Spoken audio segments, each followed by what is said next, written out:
Hello, and welcome to the Jim Ruff Show. Today we're here to talk about the Port Townsend Food Co-op Wisdom Council experiment that we just started. And we have with us today Rene Tanner, who's kind of the main honcho and organizer and person who has sort of been responsible for convening that. Welcome, Rene. Thank you. And we have also, as a part of this show, a 15-minute version, a little edited video where you get a chance to see the actual Wisdom Council process and experience it. And I thought we'd run the video and then talk about it. Does that sound great? Good? Okay. Let's go so for it. Mary Gary, can you go ahead and run that?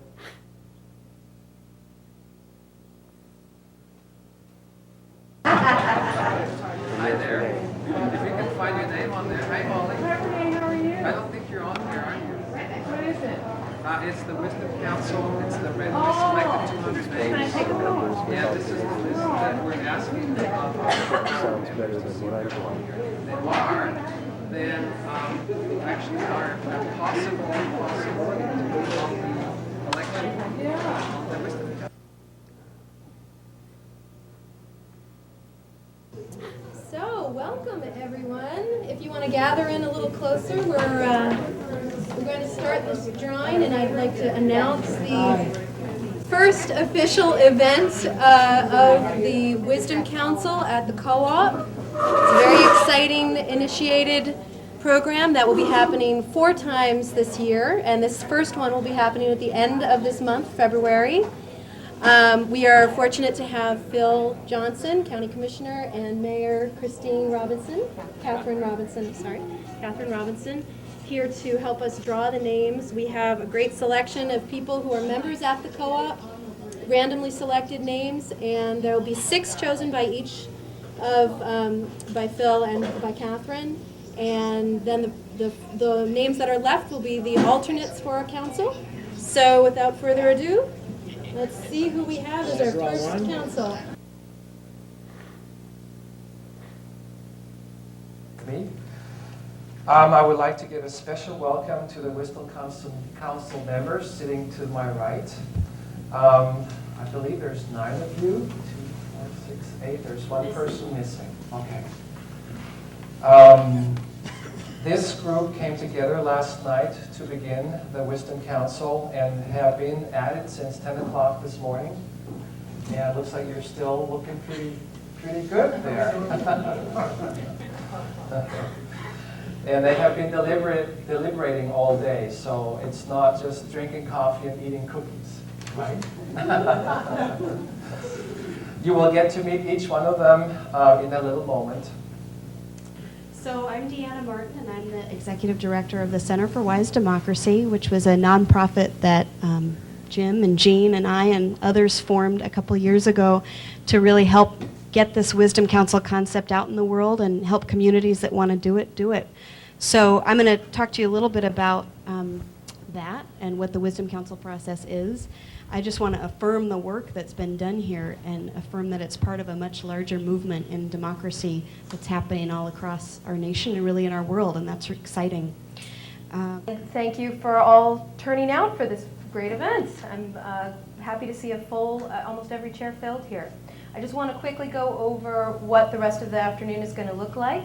In a moment, we're going to have the council presentation of their statements. Then we're going to do a small breakout session for groups. For each of you are going to turn your seats around into groups of 6 or 8, and we'll do a process that I'll lead you through. And then we'll do a brief question and answer period. My name is Sarah Davis, and I just have to say that this has been such a positive, wonderful experience for me. And I just thank everybody who's helped get it all together. I'm going to read the first statement, and there are 5 of them. We love the co-op. Here's what we're passionate about.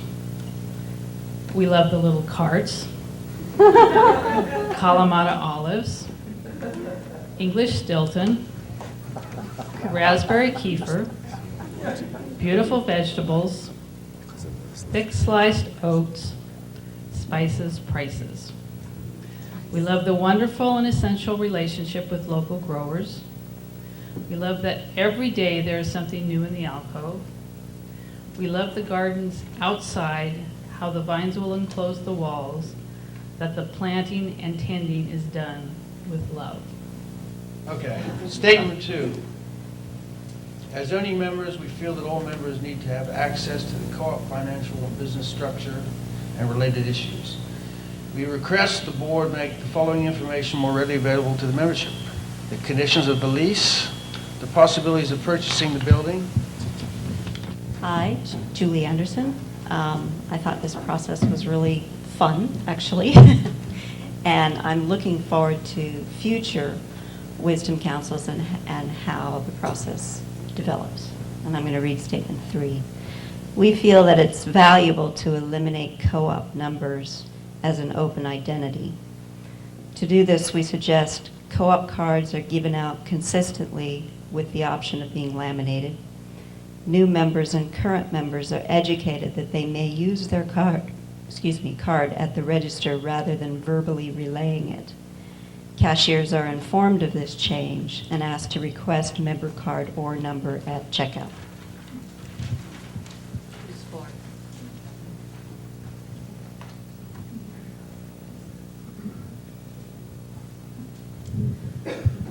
Hi, I'm Robin Sharon, and this process was fun, enlightening, and totally cooperative. And I just really appreciated the whole way that Jean was able to create this atmosphere in the room so that everybody got heard and we were all appreciated. Wonderful. I'm going to be reading the 4th statement and the co-op Wisdom Council mission statement. The co-op needs to serve as a model and resource in educating its members about healthy food choices so we can heal our environment. And to do so, we suggest that the co-op prioritize buying locally as much as possible. That's number 1. Number 2, the co-op provide healthy... Hi, my name is Rick Tollefson, and I enjoyed meeting all these people. I think I only knew one person, and it's been a great process. So our last statement is our vision for the co-op. Our vision for the co-op, for the food co-op, is that the co-op create and serve as a commons for the community. That includes a permanent place for the farmers market, a fish and meat market, a bakery market, and an organic gardening center. To help bring this vision into reality, we suggest that the co-op buy the building that they're in now to take advantage of the low interest rates. Number 2. Hello, my name is Paul. I was another member, obviously. Interesting process. I approached it on Friday evening, coming in from work, worn out and tired, and quite positively pessimistic. And when I was informed that there was no actual guidelines, there wasn't any particular direction we were going to be pushed in, and moreover, there was going to be very little use of logic, and we were going to actually, so there wouldn't be a whole lot of arguing involved. I thought, well, okay, we're going nowhere very quickly. And it turned out not to be the case. It was actually a rather interesting process to be a part of, where we were able to discuss things and issues did not get lost in rhetoric. And so that was the key point right there, was we're actually able, people that were from all different financial backgrounds, religious backgrounds, and we were able to talk. And that was pretty cool. So yeah, it was an honor. Thanks. Hi, I'm Vicki Davis, and I also entered this somewhat skeptically and was pleasantly surprised to see that it worked. The whole process really worked. And what was particularly interesting to me was that by doing this, the group was able to articulate things I'd felt but kind of didn't know it, just swimming around in the back of my mind. And suddenly there they were, and oh yeah, that's right. So it was very useful to me.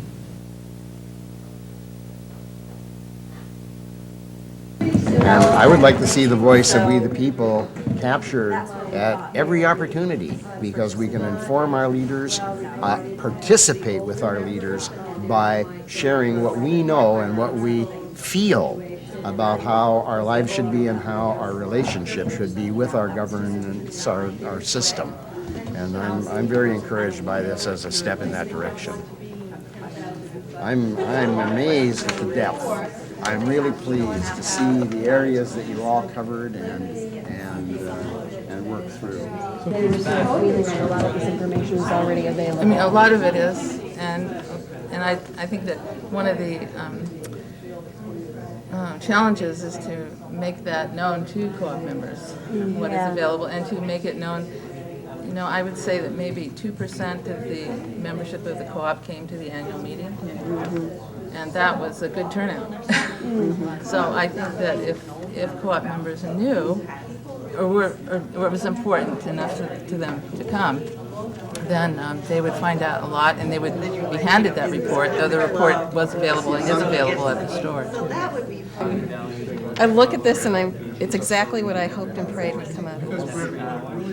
Because it looks like basically, I'd say 80% of this is exactly what the Co-op Owners Association or Members Association have been sitting around for the last 2.5 years or more talking about. A lot of the issues that are here. I would add a lot of issues to this that have to do with the bylaws and policies. But that's only because I've read them about 30 times. So I'm just saying, I think what's came out of this is fantastic. Excellent work. Really, really solid stuff. They do have this, yeah. There's nothing. Well, they read this, which came out of the response. Yeah, I would think that this would be great if the co-op doing it. This would be part of the promotion of the next one. I mean, report. I can't imagine not doing it. It was mentioned here that it was important to people that the Wisdom Council be an ongoing process. This is Donna Logan. She is the secretary. However, there was a general feeling of affirmation with the conclusions that were arrived at by the council, that the concerns of the people who had not, who were just coming here this afternoon, had been addressed, and impressed with the call for transparency and openness. Okay, hold on 1 second. I want to make sure I get what your statements. You agree with the transparency and openness? Your group was Well, all of the statements, but particularly Okay. one person specified that impressed with the call for transparency. The people who were not in the council have stated that they think that it would be appropriate, and everybody agreed, that it would be appropriate to actually bring this to the membership and have discussions prior to the next Wisdom Council. Well, we acclaimed, I'll use that language from the other group, number 1, 4, and 5. Really liked statement number 1. Really liked the idea about more education and making about health and nutrition and making good food, healthy food available to people in the community. Number 5 about... It's 1, 4. Oh, Yeah, right, number 1, 4, and 5. And like number 1 about the idea of a commons, but at least one member of the group thought that that was maybe an ambitious idea. So that was on number 5. But we spent the bulk of our time actually talking about number 2. The current board members who want to stand up and wave your hand and make yourself known.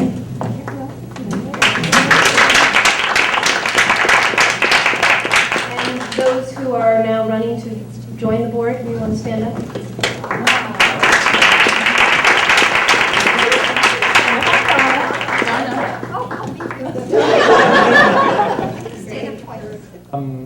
I would like to ask Amy to hand out the certificates to our participants, if you would. They're going to receive a certificate of participation. Great. Duncan, before you run out the door,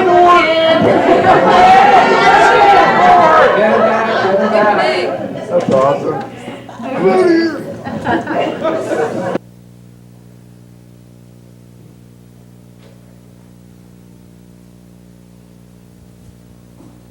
Okay. Great, Wow. we're back.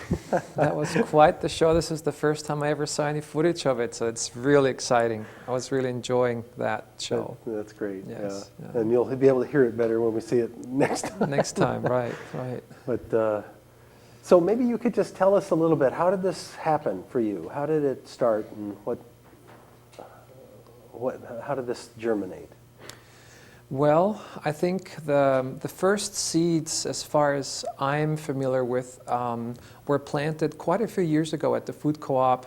One of the former board presidents, Jerry Stein, originally suggested the idea of having a wisdom council to the board of the food co-op. At the time, I understand the board didn't really pick up on the idea. And it was not until we had the Member Relations Committee in place, where Peter Bunyan, who you could see on the movie as well, he proposed that same idea again to the Member Relations Committee as a way to reach out to the membership and get input back and some feedback. And he didn't stay on very long, but I learned about the process and it got me curious. And so one thing led to the other, and I never let go of that idea. I ended up taking one of your workshops, and I always felt that after I understood what the Wisdom Council could do, and part of the dynamic facilitation that goes with it, I saw that as a great tool maybe to bring to the food co-op, and I started to understand what Jerry Stein and Peter Bunyan had in mind. So I was able to understand the concept better. And then in communication with the general manager, we met a couple times. Gene Ruff came and met with us a couple times. We talked over the process. And then before we knew it, Briar Coop, the general manager, presented the idea to the board. And the board unanimously, I believe, accepted the proposal for 4 wisdom councils for this year. And voila.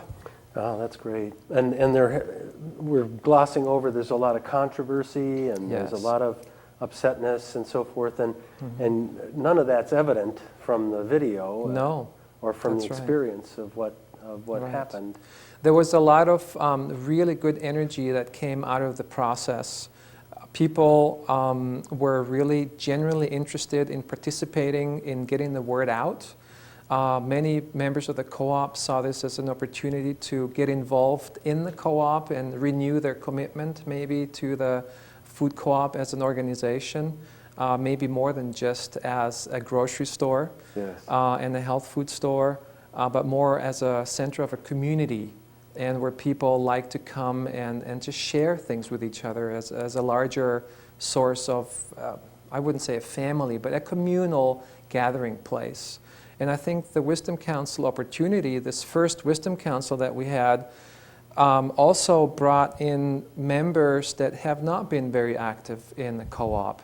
And it was really fun for myself working as a convener to help bring this about, to work with really very talented, very gifted, and very professional people in the community who are also members of the food co-op. Yeah, you had a great convener group. Oh, we had a great group. Yes, the energy was just flowing. We were creative, and some of us didn't know each other, even though some of us did meet at your workshop, actually, and we found out that there were several of us who were co-op members.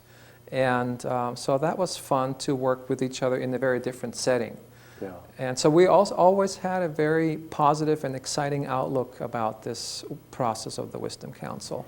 Well, the key, of course, is that it needs to be ongoing, and it needs to awaken the interest of the larger community that weren't a part of things. You know, there, and so we had the newspaper article, I guess, right afterwards. Yes. And I noticed that out of that came letters to the editor, which is part of the process. Right. But the first one is from someone, Douglas Gantenbein, and his had kind of a negative reaction to the Wisdom Council. I think really to the name only. He called it the Foolishness Council. Might be a better term for this event. And he apparently responded to the first item that the group raised, which was the the fact that everybody loved the food co-op. Right. And so then he's arguing that, gee, we shouldn't be hugging. There shouldn't be a group hug here. He says if the Wisdom Council persists in its current path, whatever that is, then I have a suggestion that they ought to buy the building and lease it to some real business, something like that.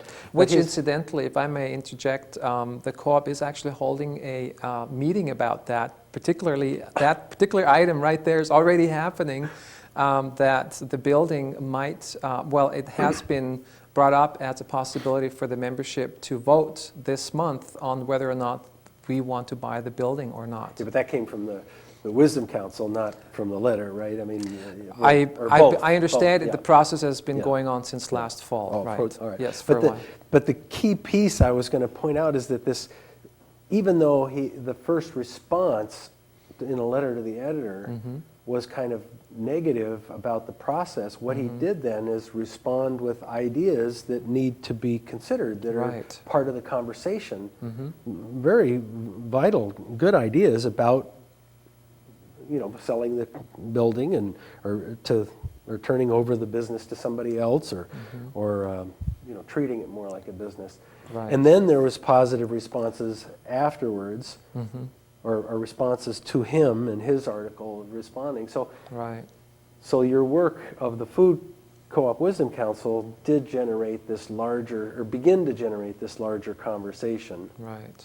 And, which is very exciting to see that unfold.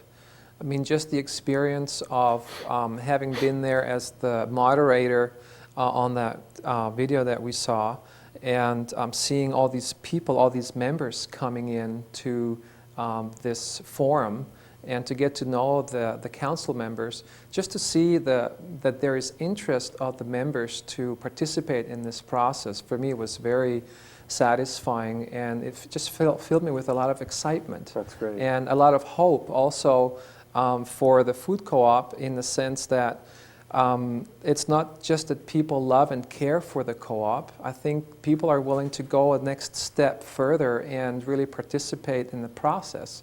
And I think this is one way, amongst other ways, to make that process available to the members of the food co-op, which is really great. That's great. Yeah. So how do you're holding the list. We did, the video couldn't get into all the details. Right. I'm wondering if you were surprised at the level of detail that the group reached. In a way, I was a little bit surprised that the first part, the first statement, reads about what people are passionate about. It lists, the little shopping carts, which have been a great bonus. Everybody loves those little shopping carts. But also about the food, about organic. Also about the essential relationship with local growers, which is something that the co-op puts a lot of emphasis on. We like to know where the food comes from, and if it's grown locally within our county or the Olympic Peninsula. That is definitely something that the co-op is looking to make available to our members, of course. Some of the other statements I thought were really very detailed. We're talking about the suggestion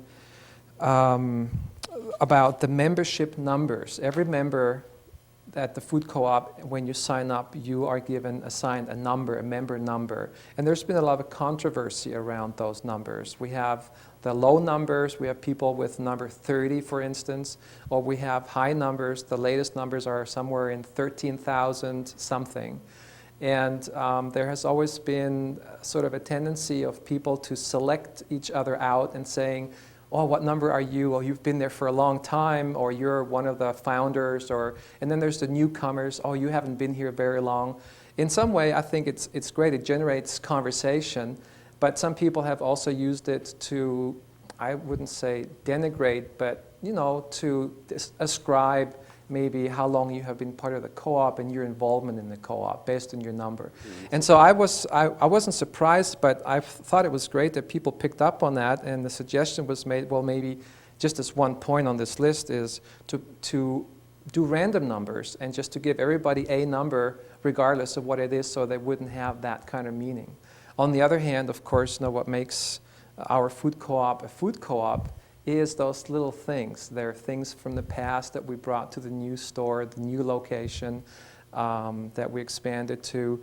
And so some of the old feeling of belonging to a sense of community, transposing that onto a larger space and trying to keep that, I think the numbers reflect that desire to keep it smaller, keep it personal. But the Wisdom Council, it's interesting that a group of randomly selected people had this conversation that you and I are starting to have now. Right. And they reached unanimous conclusion to do away with those numbers. Right.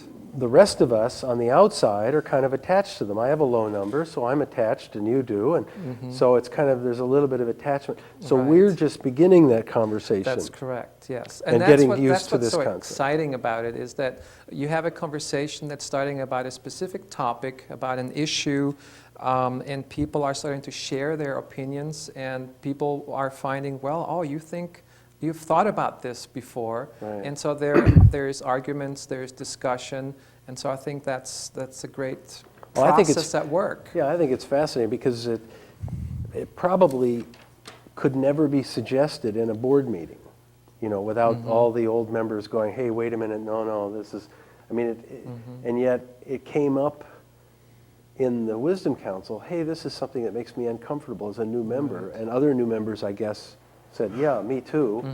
And then through that conversation with old members and new, that conclusion was sent up to be considered by the rest of the membership. And now I don't know whether anything will happen, but next time the Wisdom Council may or may not choose that issue and work with it, and the conversation will continue. Exactly, right. And if nothing else, it has generated some new ideas around that particular topic about numbers. And somebody might pick that up and say, well, let's look at what some of these ideas are. Yeah. Another great topic that was picked too was education, which is another big area of the food co-op that is always being, which is always going to be growing and putting more emphasis on in educating the community about healthy food and those kinds of things. Well, we're reaching the end of our time. Wow, that was fast. But Rene, thank you very much for being able to be here and comment on the video and on your experience with it. Thank you for having me. It was a great pleasure. I really hope we keep going with this thing. Okay.